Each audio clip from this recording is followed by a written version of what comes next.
What would you do if a barefoot little girl stopped you in the snow, holding a baby in her arms and asked, "Do you want a baby, mister? He's hungry, and you're rich." It sounds like a scene from a movie. But for Griffin Hale, one of the richest men in New York, it was real. And that child wasn't a stranger. She was blood, a daughter he never knew he had. And behind her eyes hid the key to a mystery buried for 6 long years. One that would unravel everything he thought he knew about love, betrayal, and the legacy of his own family. The rain came down like punishment, hammering the cracked sidewalks of South Delmar. Trash bins overflowed on every corner, graffiti bled down soaked brick walls, and the gleam of luxury high-rises just blocks away mocked the worn streets below. In a torn grey hoodie too big for her shoulders, a girl of maybe 8 years old stood at the corner of Pine and Folsom, shielding a baby wrapped in a tattered blue blanket. She looked both ways. Her eyes, wide and unblinking, landed on the black car pulling up to the curb, the kind of car nobody drove in South Delmar unless they were lost or feared nothing. The passenger door opened. A man stepped out, tall and sharply dressed, charcoal suit, silver cufflinks, face carved in stone. He barely noticed the downpour. Griffin Hale. To him, the city was a chessboard, and this was just a pawn square. But as he walked toward the building, his next acquisition, the girl stepped into his path. "Sir," her voice trembled. "Don't you need a baby?" He stopped cold. The rain clung to his hair, but his expression didn't flinch. "What did you say?" "This is my brother," she said, holding the child up with trembling arms. "He's 4 months old. He's hungry. You look like someone who can help." Griffin stared, not at the baby, at her. The girl's eyes, hazel, intense, familiar, struck something buried deep inside him, something he'd spent years trying to forget. He cleared his throat. "Where's your mother?" "She died," she said plainly. "Last week." "And your father?" Her lips pressed shut. A gust of wind made her hoodie flap like a broken wing. "I don't know. She said he was rich, smart, lived in glass towers." Her gaze searched his face. "Are you him?" A rush of anger and confusion swirled inside Griffin. Ridiculous. A scam. And yet, he glanced at the baby. His small fists curled beneath the blanket, face scrunched with cold and hunger. "You can't just hand a baby to a stranger on the street." "I'm not. I'm handing him to someone who looks like he belongs somewhere safe." A siren wailed in the distance. Griffin looked down the street, then back at the child. He cursed under his breath. "Get in the car." In the back seat of the car, warmth seeped into the children's skin. The baby whimpered softly. The girl sat rigid, her wet clothes soaking into the leather. Griffin sat beside her, trying to mask his discomfort. "What's your name?"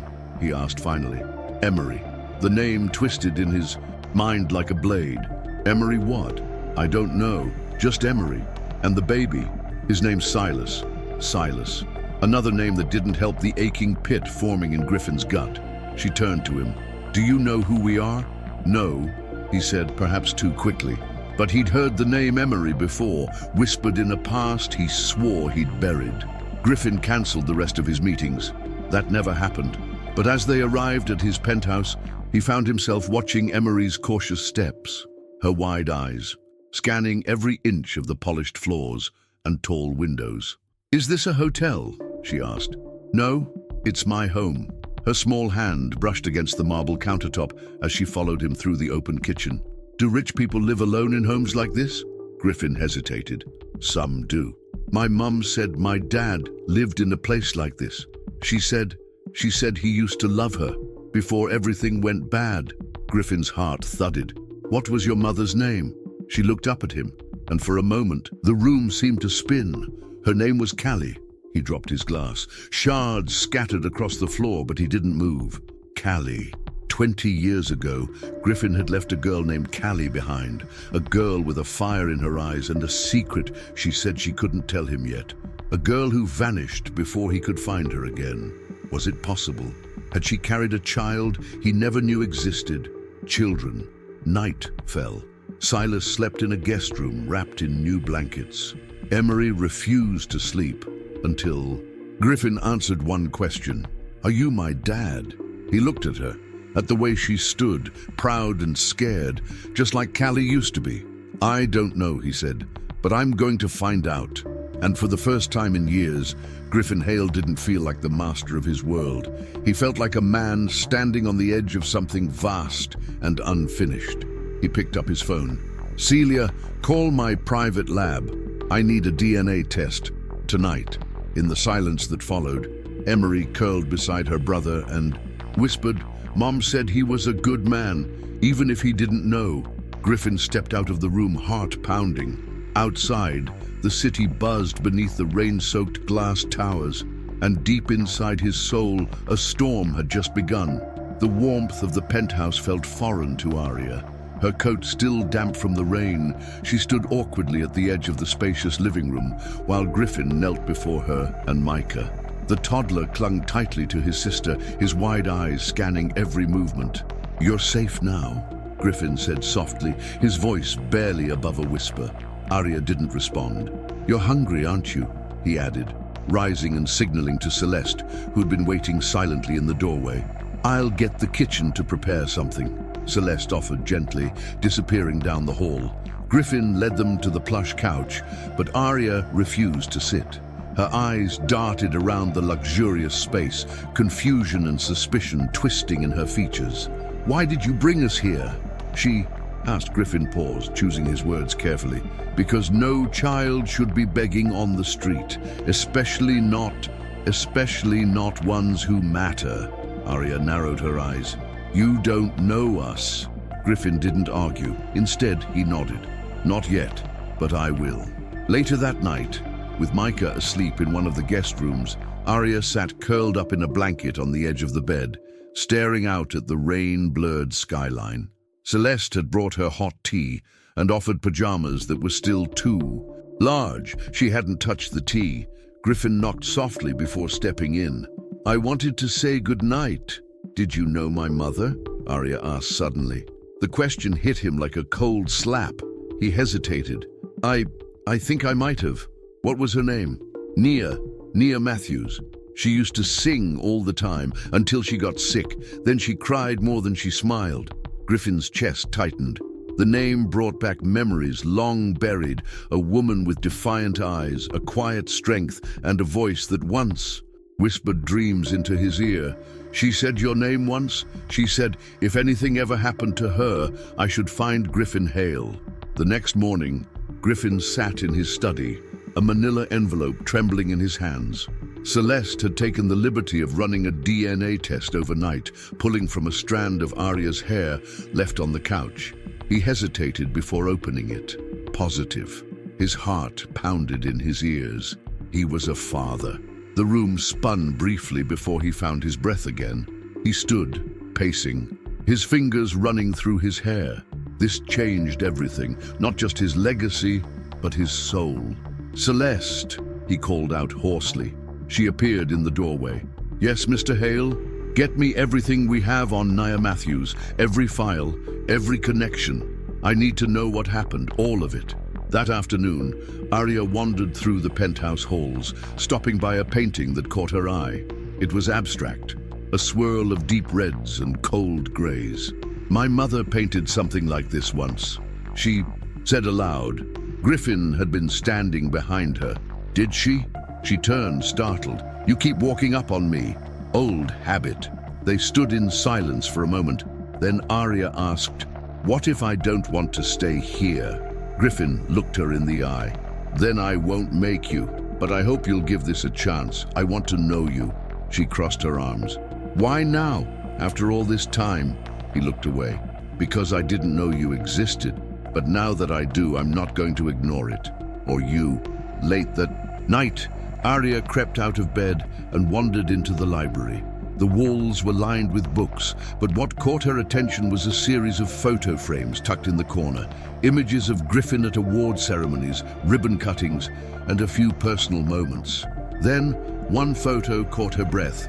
A young woman, smiling in the sun, her hand resting on Griffin's shoulder. Nia.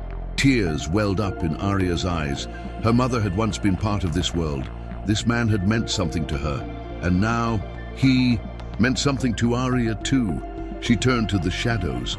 Griffin was watching her from the doorway. "She loved you, didn't she?" Arya asked. Griffin nodded. "I never stopped loving her. I just didn't know what she went through. But I will find out. For you, for both of you." As the clock ticked quietly in the background, father and daughter stood on the edge of a fragile, growing truth. A new beginning born from broken silence. Arya pulled her hood low as she stood in line outside the diner. Her stomach ached with hunger, but not as much as her pride did. She clutched Micah closer, his small fingers wrapped around her hoodie string. Inside, she could see waitresses smiling and coffee steaming. "Name?" the manager asked as she approached the counter. "Arya, I'm here about the job posting. I can work nights, I'm fast, I don't need much." The manager hesitated. He squinted at her. "You were at the Grayson Gala, weren't you?" She froze. "What?" He pulled out his phone and showed her a blurry image from a tabloid site. Arya, in her tattered coat, holding Micah. "We can't have that kind of attention here." "I'm sorry." Arya nodded stiffly and walked out, heart pounding. Micah began to cry. Lucas Grayson watched from the tinted window of a black town car across the street. When Arya disappeared around the corner, he stepped out and crossed toward her path. She turned sharply when she heard his steps. "What do you want?" she snapped. "To help. I know you don't trust me, but you and your brother need a place to stay. One night, no strings." Arya's jaw clenched. "Why are you doing this?" Lucas hesitated. "Because I think I might know who you are. And if I'm right, you've been lied to your whole life." Micah sneezed. She glanced down at her brother, then back up. "One night, then we're gone." The suite Lucas reserved overlooked Central Park. Arya sat stiffly at the dining table, eating cautiously, while Micah explored the soft rug with a toy car from the hotel welcome basket. Lucas brought her hot soup and fresh bread. "You don't have to pretend you're not starving." "I'm used to it," she muttered. They ate in silence. Lucas studied her face. "You remind me of someone. My sister, Camille. I don't know her. She died, or at least that's what I thought, in a fire, but they never found a body." Arya kept her expression blank, but her fingers tightened around the spoon. Later that night, Arya wandered through the suite while Micah napped. She stopped at the mantel. A photograph caught her eye. A young woman with wild curls, smiling at the camera, a baby in her arms. The woman looked like her. Not similar, identical. Lucas walked in, saw her staring. "That's Camille, my sister. The baby is me." Arya blinked. "She looks just like me." Lucas nodded. "That's what I've been trying to tell you." Lucas waited until Arya went to bed. He entered the bathroom, where she had left a brush on the sink. Carefully, he plucked out a few strands of hair and placed them in a sealed plastic pouch. He returned to the living room, called his contact. "Run a full genetic comparison. Her name's Arya Matthews. Compare with Camille Grayson. I want results fast." He hung up and sat in the dark, staring out at the skyline. If he was right, everything was about to change.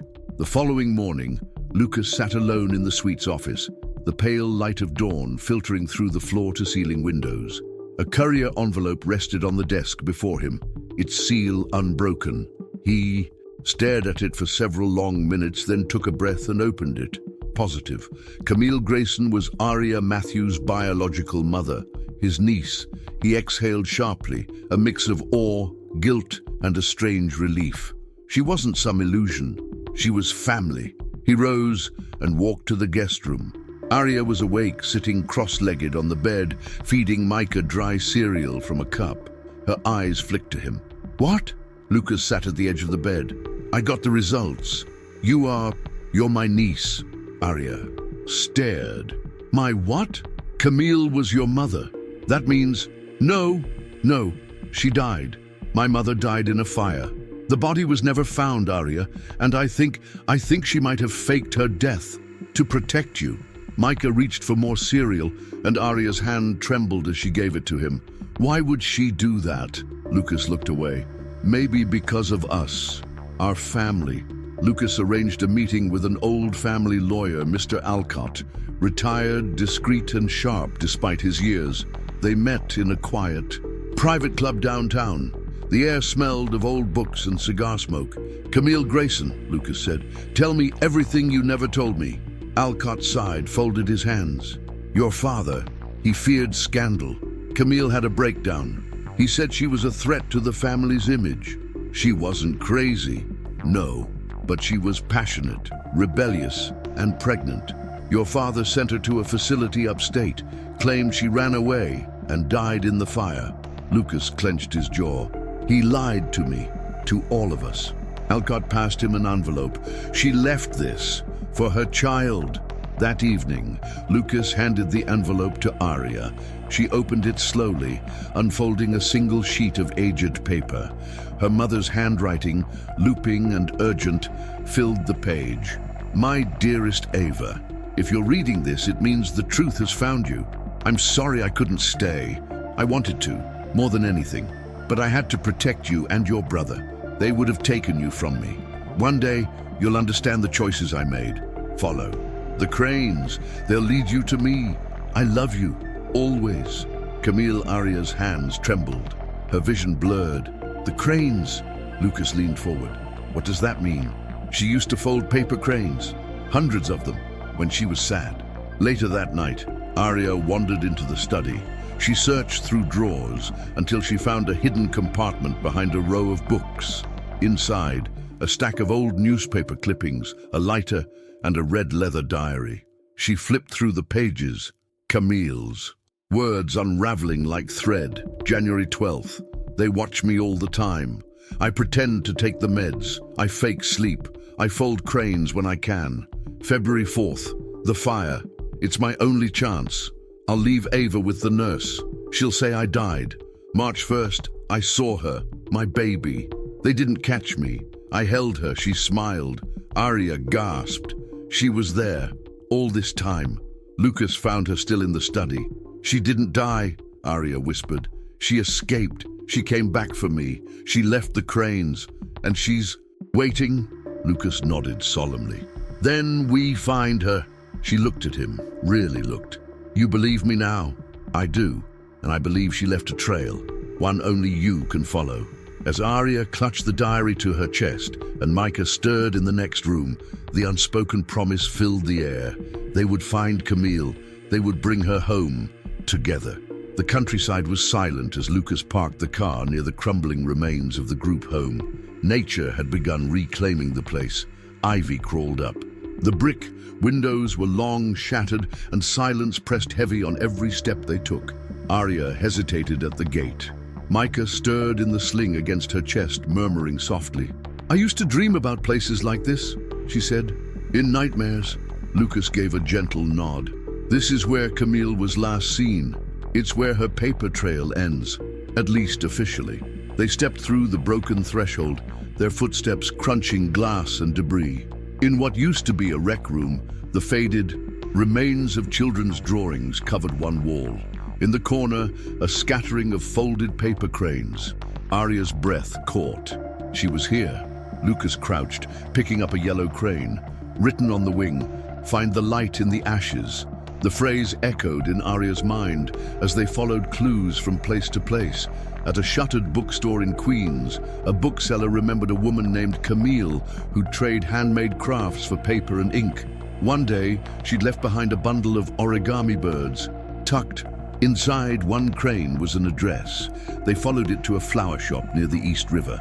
The owner, a kind-eyed woman named Iris, recognized a photo of Camille instantly.